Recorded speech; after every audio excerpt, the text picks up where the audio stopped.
Mike, I went down to Washington, D.C. over the weekend, National Harbor. I had a good time. And I am so glad I only saw bits and pieces on the Gaylord National is a great sports bar. Saw the Eagles basically cough up the lead of tie game 14-14. I'm so glad I didn't sit there and watch this game from start to finish in my house and waste a beautiful Sunday afternoon because you would really be carrying on right now, horrible. Sarky, if you did, because this was a low point of the Andy Reid era, and I think the worst loss of this year, and that's saying something for a team that has blown five fourth quarter leads. They had the lead in the fourth quarter 5 times this year in games that they ended up losing. You can't. They fired Sean McDermott's defensive coordinator, and I thought he was bad last year, and hired a guy that's more inept than him. I mean, Juan Castillo has no clue out there. You sign Nnamdi Asomugha, and in the first half, he shuts down Larry Fitzgerald. The way he plays, he's physical, he's up on him. You took away the best receiver for the Cardinals. Second half, Nnamdi's not playing. He's just sort of roaming around. They have other guys on. They have a rookie, Jared, from Temple, who was basically a fourth-round grade who gets drafted in the second round, who's playing Larry Fitzgerald. Game over. I don't understand it.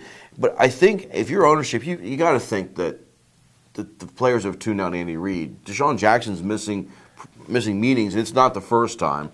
He gets suspended. This team is in disarray. They are in disarray. You're absolutely right, and I blame Deshaun Jackson for that at least as much as I blame Randy Reid. I mean, obviously, he's another one of these diva wide receivers, which give me a break. Look whose age it is. And the big thing to me on this game, from an X and O standpoint, is LaShawn McCoy had 6 carries in the second half. You've got your best deep threat is gone. You were leading the league in rushing, and this terrific running back, who is one of the best running backs in the league. He's a great player. I mean, he's there. He's not becoming a great player. He's there now, and you give him 6 carries in the second half when you're trying to nurse a lead. And there have been games this year where they have, hey, let's get the lead. We're going to run the ball, work the clock, and play downhill and grind it out. They've done that this year. Why in the world would you get away from that in this situation? It was dreadful, and I think the rest of the season, now they're 3-6, right? Yeah. The rest of the season is about Andy Reid saving his job. I think that's the only thing that's really left to talk about. And I hate to wish anybody ill will, but I actually hope it doesn't work out in that favor. I've seen enough of this show. I've seen enough of these decisions like a Juan Castillo and moves like this. McCoy had 185 yards the other week, and now he doesn't get the ball. Your receiver was suspended, your deep threat, like you said. Vic supposedly had broken ribs. So why don't you hand it off? Why don't you, it made me – plus you're and he had over 5 yards of carry in this game. Yeah, it would have worked. And the other thing is, how bad your defense is. It's just a leaking sieve. Take some time off the clock by running the ball. It just doesn't make any sense. It's time for us to see something new. And I will throw this out there. I'm watching Casey's fingers. We're at 3. We got time.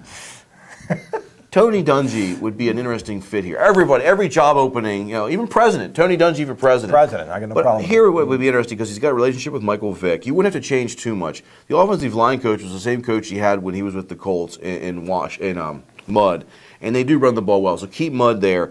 Mudd would keep Washburn there because they're good friends for the defensive line. What you do is you have Dungy bring in a good young defensive coordinator like he did with Tomlin, like he did with Raheem Morris. These were good young coaches he had when he's in Tampa. And you wouldn't have to change too much. But they need some good young defensive coordinator that knows what he's doing.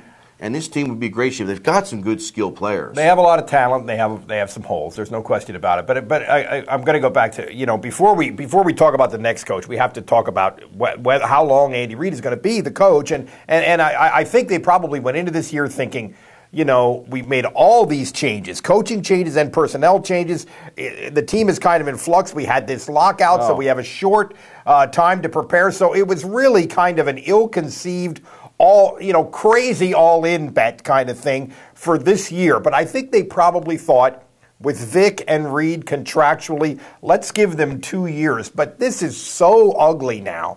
And from a public relations standpoint, if they go 5-11 or something like that, and Andy Reid is the head coach at the start of next year, there might be rioting in Philadelphia. I mean, the reaction of the public is just going to be lunacy. So I almost think that plan has to be blown up, or is on the verge of having to be blown up. This is an amazing thing that we're seeing here, and it's not a good thing. The mistakes they're doing are not continuity mistakes. These are just dumb mistakes out there. They are. Common sense stuff. They are, yeah, I agree.